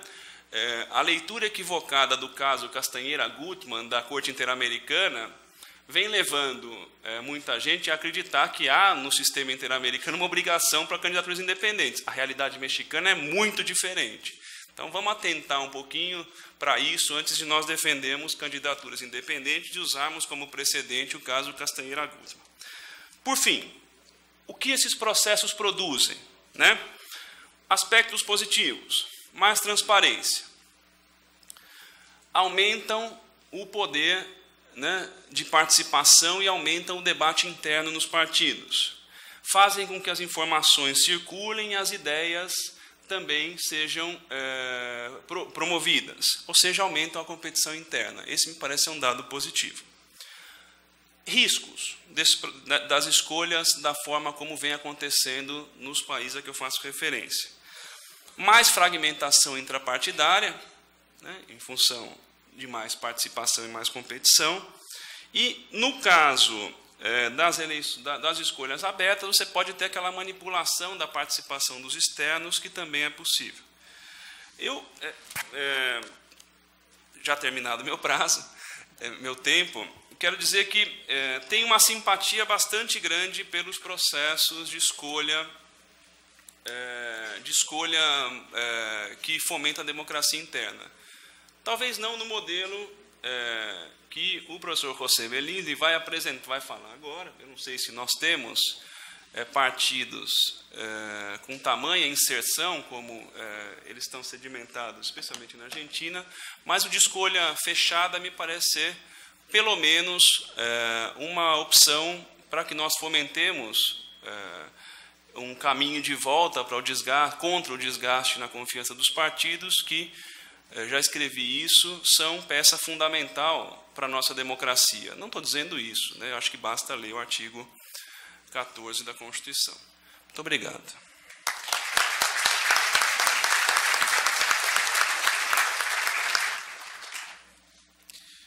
Obrigado, professor Conce.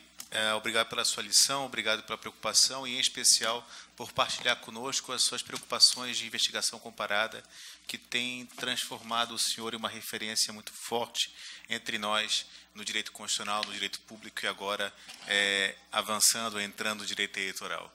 Estamos carentes de estudos comparatistas e creio que o seu aporte nos é extremamente valoroso. Obrigado mais uma vez. Ato contínuo, eu então apresento o professor José Manuel Bellisli, que é doutor em Direito em Ciências Sociais e pós-doutor pela Universidade de Córdoba, onde leciona, ele é mestre em Estudos Internacionais pela Universidade Complutense de Madrid, especialista pelo Centro de Estudos Políticos e Constitucionais de Madrid, na Espanha. Ele é professor de Direito Político na Católica de Córdoba e de Direito Constitucional e associado a Direito Público Provincial na Universidade Nacional de Córdoba. Ele é pesquisador categorizado 3 do CONO e diretor da Journal of Public Law Legal News de Córdoba. É membro do Instituto do Federalismo da Academia Nacional de Direito e Ciências Sociais e professor da graduação e visitante de diversas universidades argentinas. Publicou inúmeros artigos científicos, colaborações, e, em especial, ele foi pesquisador do Comitê Consultivo de Peritos em Reforma Político-Eleitoral na Argentina. Advogado público coadjuvante da Defensoria-Geral da União. Com a palavra, professor José Belisli.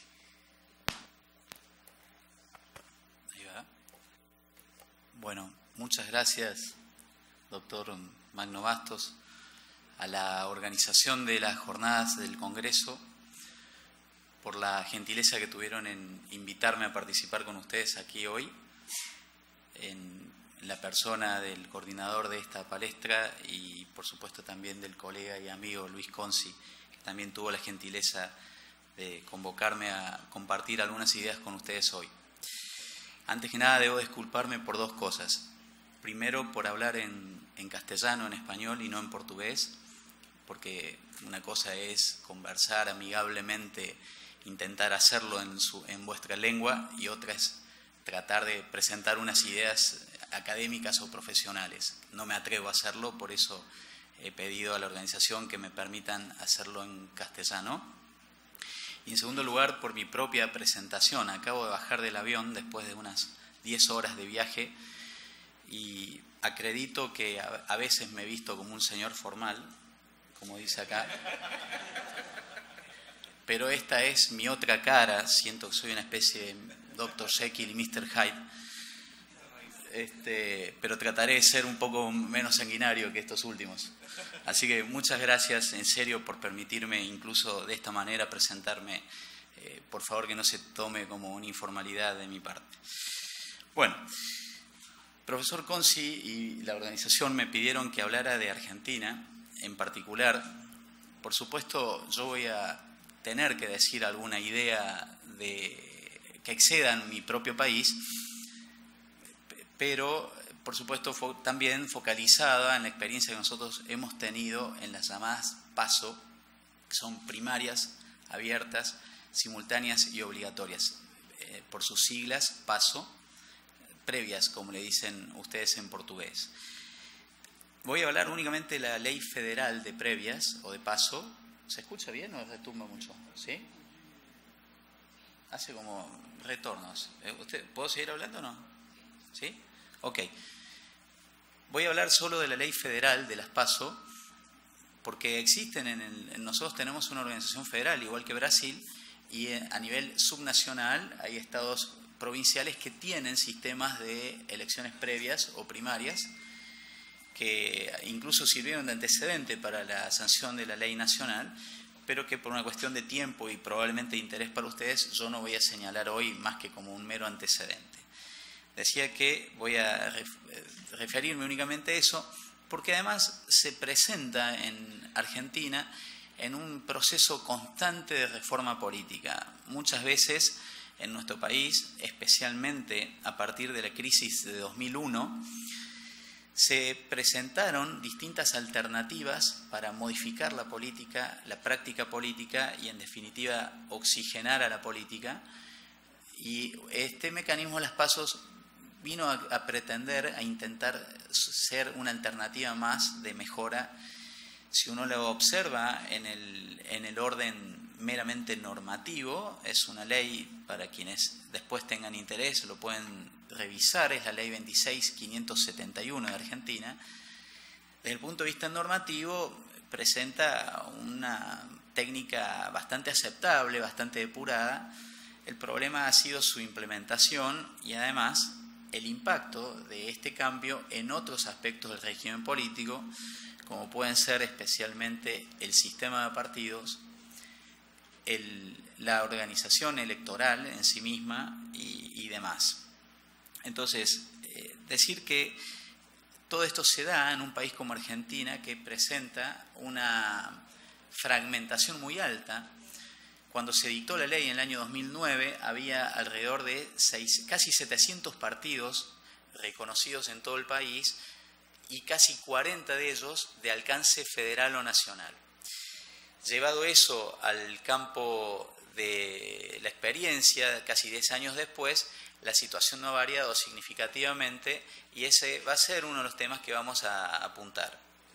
Por otro lado, se daba en un contexto no solo de alta fragmentación del sistema de partidos, sino también en un momento donde muchos de esos partidos no lograban superar el 3% del caudal de votos en el momento de las elecciones nacionales y muchos de ellos no lograban un mantenimiento más o menos razonable del mínimo de afiliados con que cada agrupación política debe contar, que es el 4 por 1000.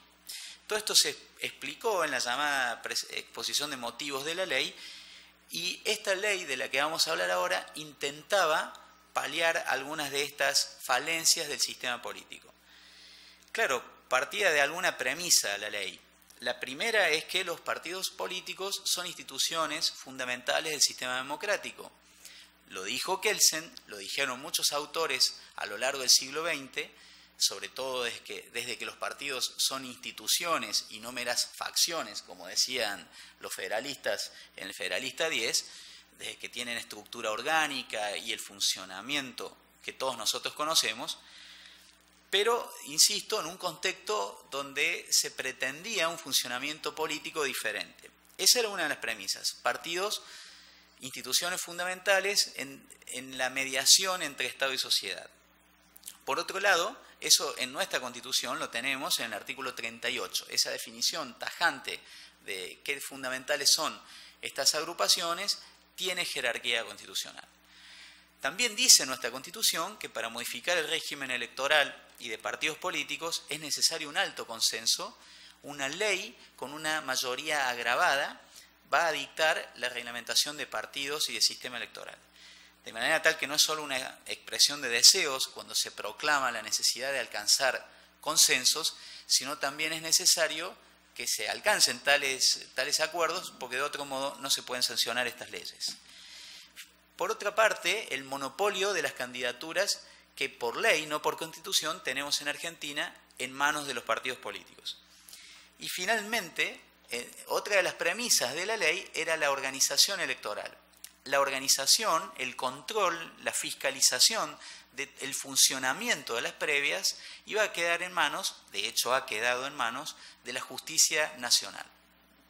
Hasta ahí premisas, como decimos. El problema es que, puesto esto en práctica, en el sistema de partidos altamente fragmentado, en el sistema electoral vigente, en la organización electoral con la que contamos en Argentina, de principios del siglo XX, aproximadamente unos años después de dictar una ley famosa que se llamó Sáenz-Peña en Argentina, que instauró el sufragio universal, y algunas cosas por supuesto han cambiado, pero hay otras que siguen siendo iguales. Y finalmente, de la forma de Estado, porque no es lo mismo aplicar este sistema de previas en un sistema federal que en un sistema unitario, en una forma de Estado unitaria. Agrego a manera de conclusión preliminar, a manera de introducción y la parte final de estas palabras iniciales, que todo esto se da también en un contexto determinado. Un país como el nuestro, Argentina, signado por cierta práctica política, cierta cultura política, de corte, en Argentina les llamamos caudillos, son esos líderes carismáticos que señalaba o describía Weber, una constante modificación de las reglas de juego. Argentina es un país que no cumple la ley en lo cotidiano y por lo tanto en temas electorales tampoco lo suele hacer. Una práctica política marcada por el decisionismo. Sabemos que de Aristóteles para acá la discusión entre poder y derecho ha sido una constante en la historia política y por lo tanto mal podríamos pretender en Argentina estar ajenos a eso. Pero si damos un salto de solo 20 siglos y lo trasladamos a mediados del periodo de entreguerras, la famosa discusión de Kelsen y Schmitt entre poder o derecho, que en Argentina normalmente ha decantado en favor de quien ha tenido la fuerza política, llamémosle así. Y, como decimos también, en un sistema de partidos absolutamente cambiante, que aunque algunos cientistas políticos lograron esclarecer como bipartidario a mediados del siglo XX, a mi modo de ver estrictamente eso no ocurrió nunca, y sobre todo en las últimas 3 décadas hay un sistema bastante volátil, algo de eso diré finalmente. También los llamados acuerdos o arreglos institucionales. En la Constitución argentina existen ciertas cláusulas que permiten la concentración del poder, curiosamente, y eso va a moldear alguna práctica política también, porque genera desincentivos para la oposición y, a su vez, altos incentivos para quien detenta este poder político. Por eso hay lo que todos ustedes conocen sobradamente, juegos de suma cero. El que gana prácticamente se lleva todo lo que hay en juego y el que pierde queda sin chances. En ese contexto, entonces, político y jurídico normativo, se dicta esta ley, una ley que tiene una alta pretensión, incluso en su nombre. Una ley que se llama a sí misma la Ley de Democratización de la Representación Política, la Transparencia y la Equidad Electoral. Son cierta pompa, una pretensión de hacer algo distinto o algo así como un gato pardo, algo distinto pero para que todo siga igual, me parece, ya adelanto mis críticas. Pero en la exposición de motivos se hablaba claramente de regular equitativa y democráticamente la representación política. Ese sería el núcleo de todo esto. No solo en cuanto a la democracia interna, para evitar el dedazo del que hablaba recién Luis, que se da en otras latitudes y también en Argentina, sino tanto para la designación de candidatos, que es de alguna manera lo que nos convoca a este panel, como también para una mayor participación política de la sociedad, una mayor participación popular y con eso más legitimidad del designado, la legitimidad de los candidatos que resulten electos en esas previas, y una suerte de primera fase o primera etapa de la madre de las batallas, que es la contienda electoral por los cargos públicos en el turno correspondiente. Además de esto, la ley reguló otros aspectos que tienen que ver con las alianzas, las confederaciones de partidos, la función de partidos, algunos temas de personería de partidos y fundamentalmente dos asuntos que van muy vinculados con esto, que son el financiamiento de las campañas electorales, la publicidad en los medios públicos y privados también, los aportes de los particulares, a propósito de lo que decías de Odebrecht y de algunos otros asuntos similares. Entonces, los aportes en el financiamiento de las campañas, el aporte estatal, especialmente en los medios de comunicación masiva, la regulación de las encuestas y sondeos de opinión y lo que se denominó la modernización de la justicia electoral. Esto a grandes rasgos y en el afán de ser hipersintético de algo que podemos profundizar si a ustedes les parece pertinente en un debate posterior con los colegas de la mesa o con todo el auditorio. En Argentina esto se dictó en 2009 y se aplicó para elecciones desde ese momento. 2 presidenciales, 2011 y 2015, y 2 elecciones llamadas de medio término, que son las legislativas, para renovar bancas del Congreso, en 2013 y recientemente en 2017. Lo primero que uno puede apuntar es que el principal cometido de esta legislación no se alcanzó.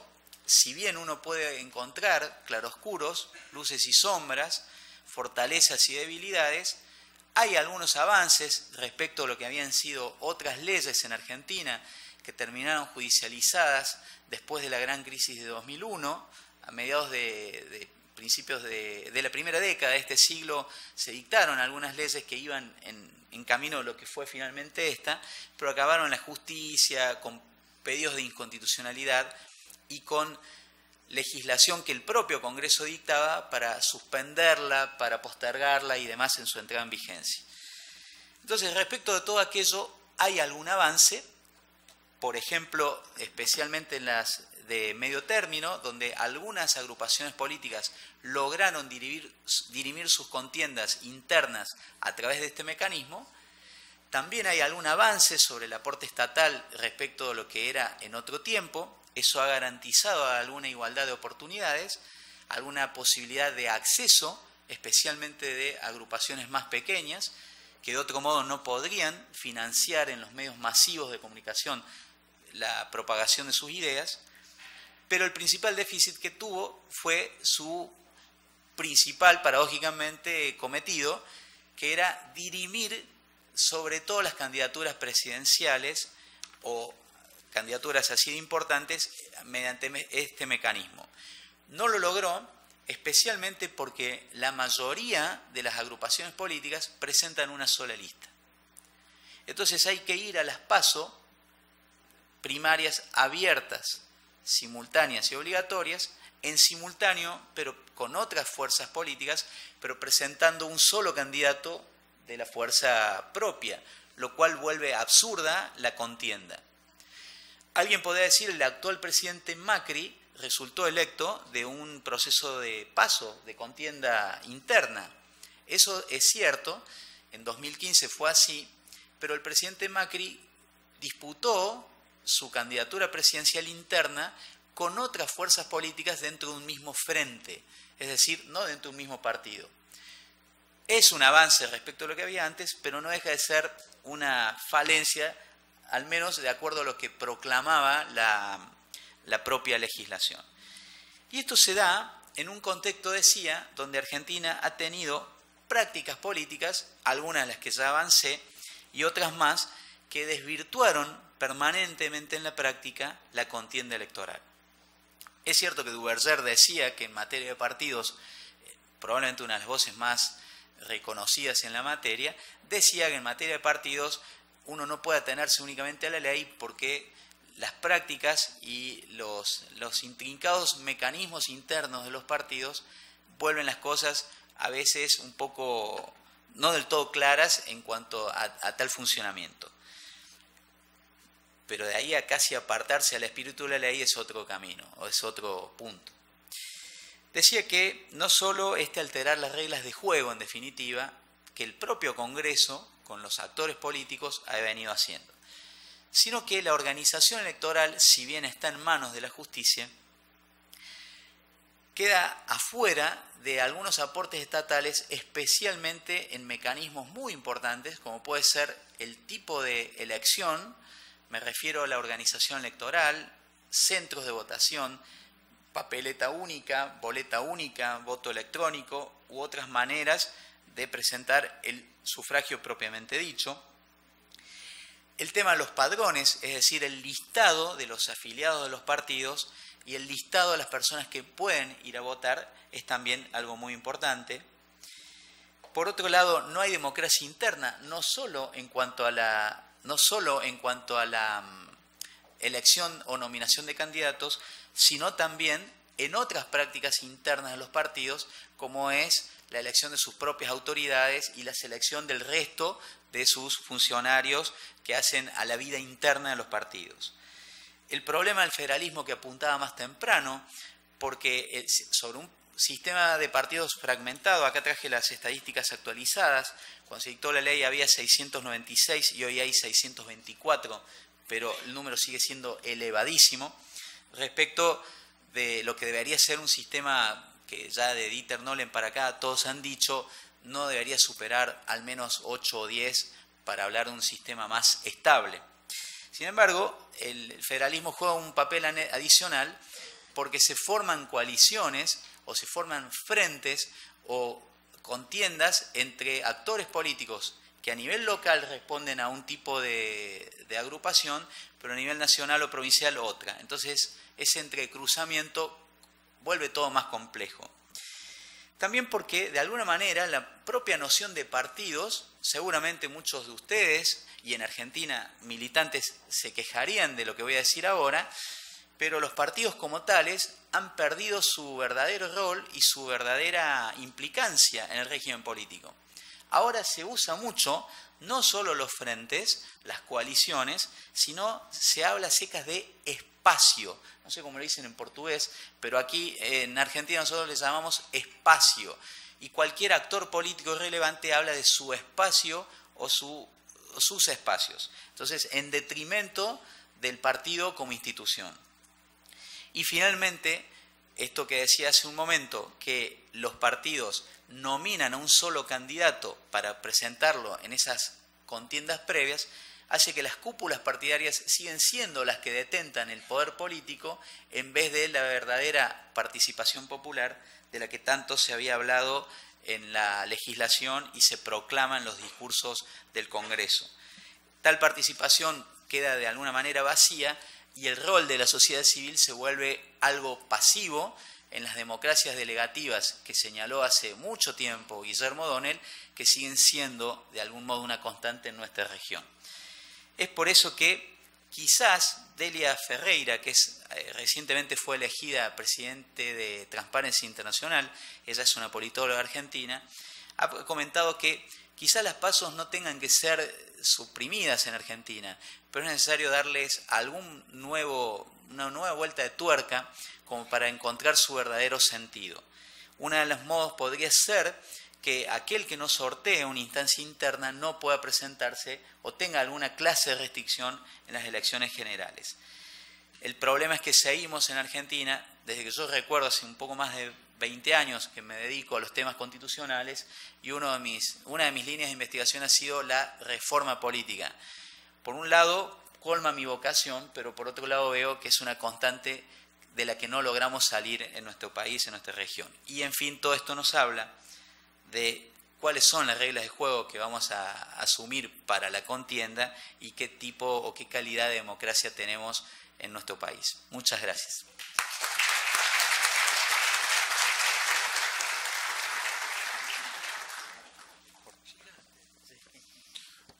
Uma vez mais, obrigado, professor José Belisli, por suas lições e por nos deixar tranquilos em saber que também não estamos sozinhos e estarmos há 20 anos discutindo reforma política para enfrentar com as mesmas crises de legitimidade democrática e falta de representação dos partidos políticos.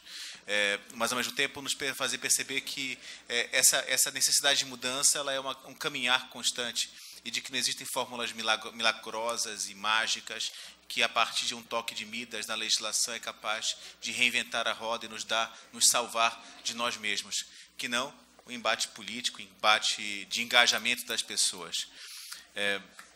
Alguma pergunta dessa mesa?